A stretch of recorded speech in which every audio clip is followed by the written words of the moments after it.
Assalamualaikum warahmatullahi wabarakatuh. Shalom, salam sejahtera bagi kita semua. Om Santi Santi Om Namo Buddhaya.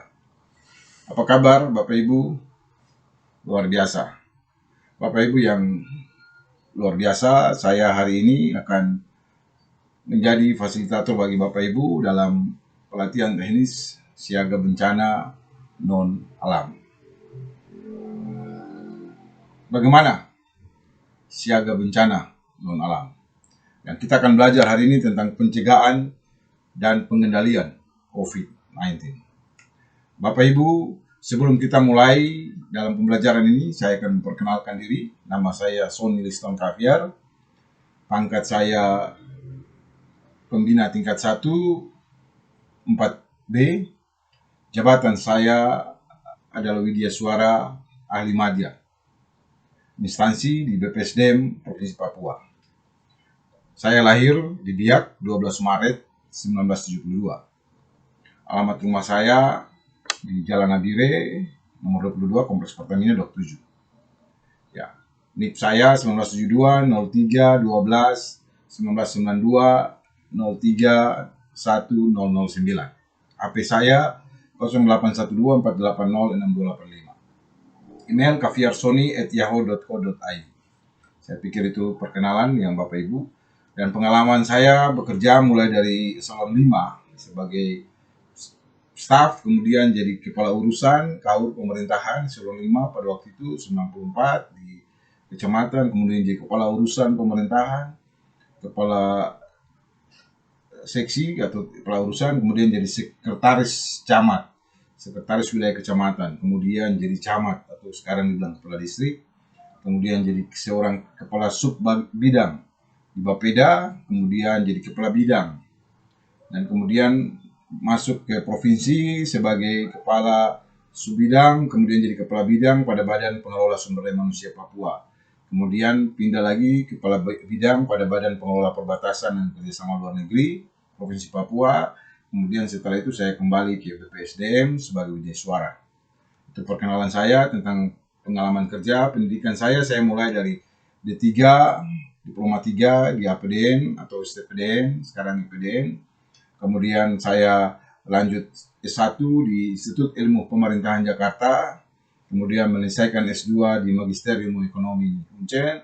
Demikian juga S3 di Ilmu Ekonomi Uncen. Bapak Ibu, alangkah indahnya kalau kita semua saling berkenalan. Maka saya berikan kesempatan kepada Bapak Ibu untuk perkenalkan diri masing-masing. Sebutkan nama, umur, instansi pendidikan terakhir. Ya, kita mulai dari peserta yang paling muda sehingga kita bisa mengenal. Silakan. Oh iya, Bapak yang paling muda. Oh, Ibu ya? Ya, silakan. Terima kasih Ibu. Bidang ya. Silakan Bapak. Ya. Ya, Mantri. Silakan Ibu. Wah, perawat luar biasa. Silakan. Petugas kesehatan lingkungan luar biasa. Bapak dari kabupaten ya. Luar biasa. Silakan Ibu ahli gizi. Ya, silakan yang terakhir. Ya, luar biasa. Pak Dokter. Dokter muda yang terlibat dalam penanggulangan COVID-19. Terima kasih semua peserta. Anda adalah orang-orang hebat yang ikut dalam pelatihan ini. Saya harap bisa mengikutinya dengan baik. Bapak Ibu, persiapkan diri. Kita akan mulai dengan pembelajaran kita di hari ini.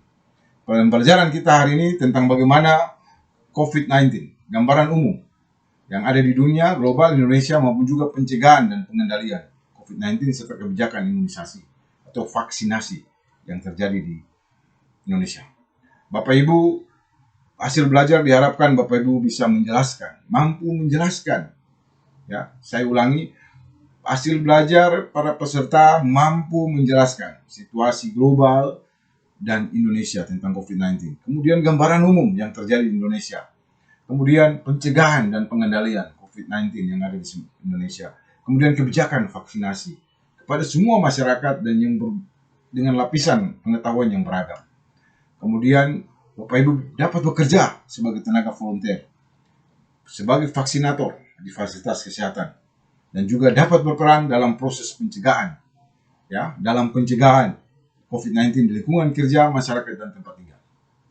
Bapak Ibu, hasil daripada pembelajaran ini indikatornya adalah Bapak Ibu diharapkan dapat menjelaskan situasi global dan di Indonesia tentang perkembangan COVID-19. Kemudian yang kedua, Bapak Ibu diharapkan dapat menjelaskan kebijakan vaksinasi COVID-19 ke berbagai sasaran masyarakat dan tingkat pengetahuan yang beragam. Dan yang ketiga, Bapak Ibu bisa menyusun rencana mikro bagaimana advokasi dan sosialisasi pelaksanaan vaksinasi. Bapak Ibu, itulah indikator hasil belajar kita di hari ini. Bapak Ibu tentu sudah mengetahui apa itu COVID-19.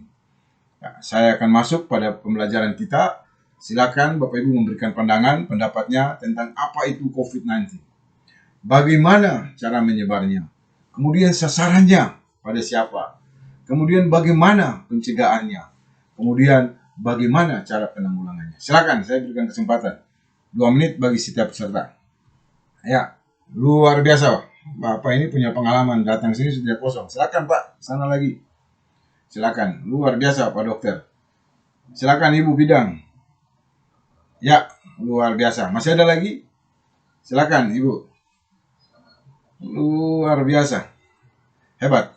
Peserta ini hebat semua yang sudah paham tentang apa itu COVID-19.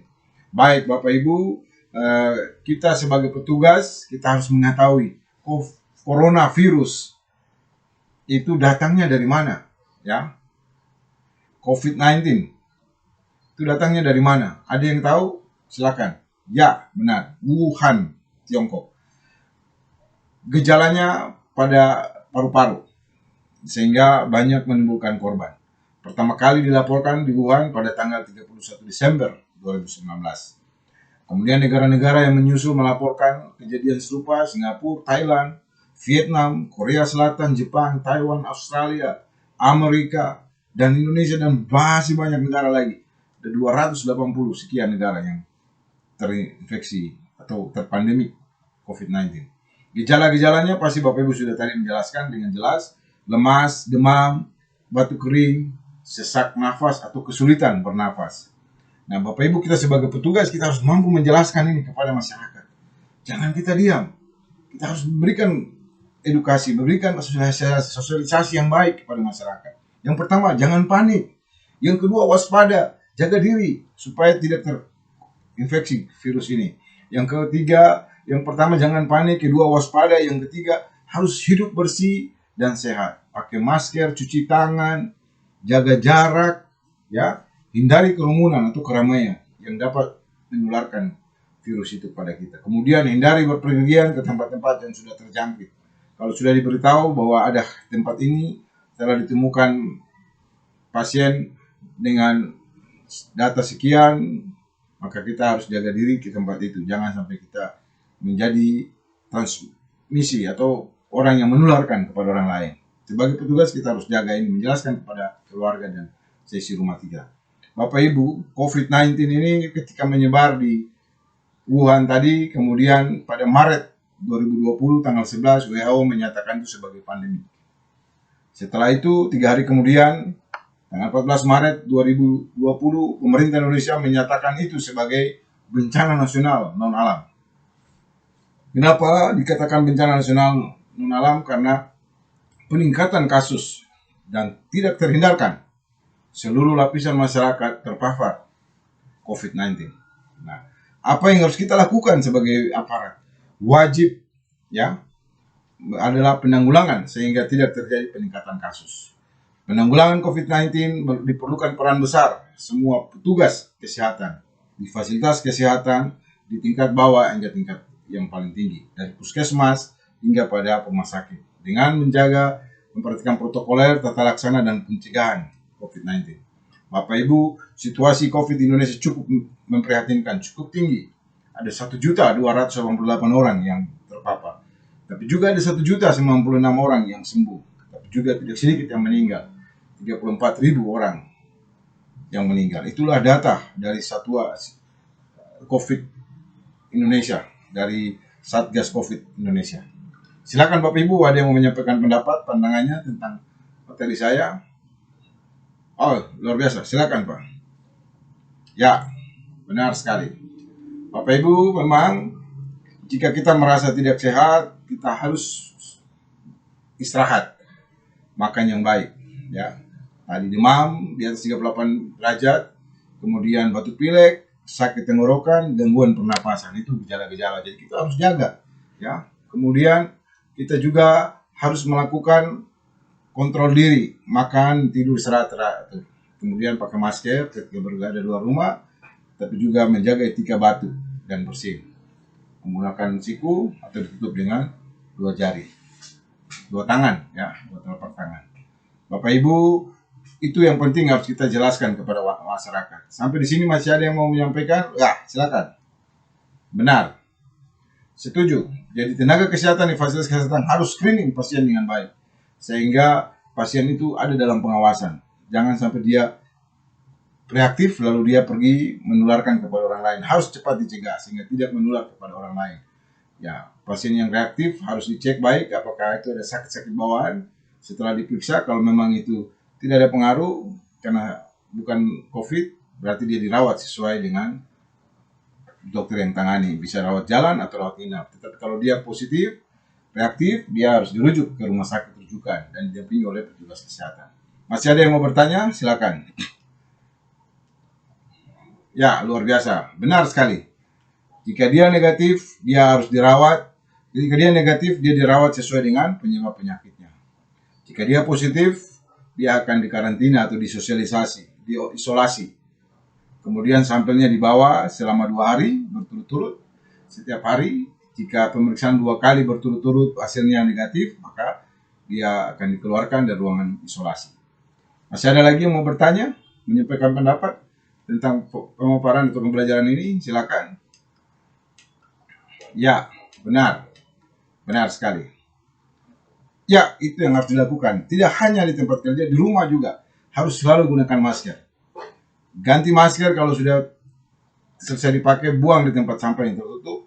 Jaga kebersihan rumah, gunakan disinfektan untuk membersihkan rumah ataupun tangan. Konsumsi makanan bergizi dan yang cukup. Kemudian tetap di rumah dan mudah dihubungi. Sehingga ketika ada komunikasi kita bisa kontak dan memberikan penjelasan. Tapi ketika harus keluar kita harus pakai masker. Ya, hindari kerumunan, hindari keramaian. Silakan Bapak Ibu, masih ada yang mau menyampaikan? Ya, benar sekali. Vaksin telah disiapkan dan telah didistribusikan ke seluruh Indonesia, kurang lebih 7,2 juta vaksin. Dan telah sampai ke semua provinsi dan akan dilakukan dalam Februari, sosialisasi hingga Maret. Dan itu Bapak Ibu harus bisa menjelaskan kepada peserta atau pada masyarakat, kepada siapa saja yang Bapak Ibu temui. Sehingga mereka paham bahwa vaksinasi tidak berbahaya ketika orang itu sehat, dia tidak mempunyai sakit lain atau komorbid. Ya. Tapi kalau punya penyakit bawaan, dia harus pastikan pada dokter yang menangani, sehingga dokter itu memberikan kepastian dia bisa divaksin atau tidak.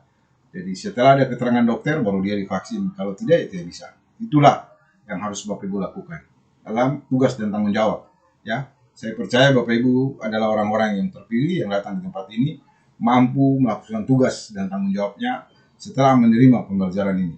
Silakan, masih ada lagi Bapak Ibu yang ingin menyampaikan pandangannya, pemikirannya pada kita di siang hari ini atau di pagi hari ini. Silakan. Ya, luar biasa. Bapak bagus. Ibu? Luar biasa.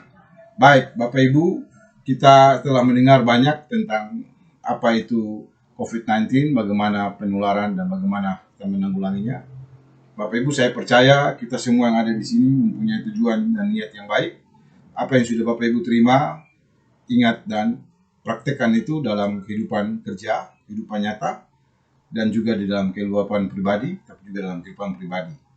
Jangan sampai lengah, jangan sampai lalai.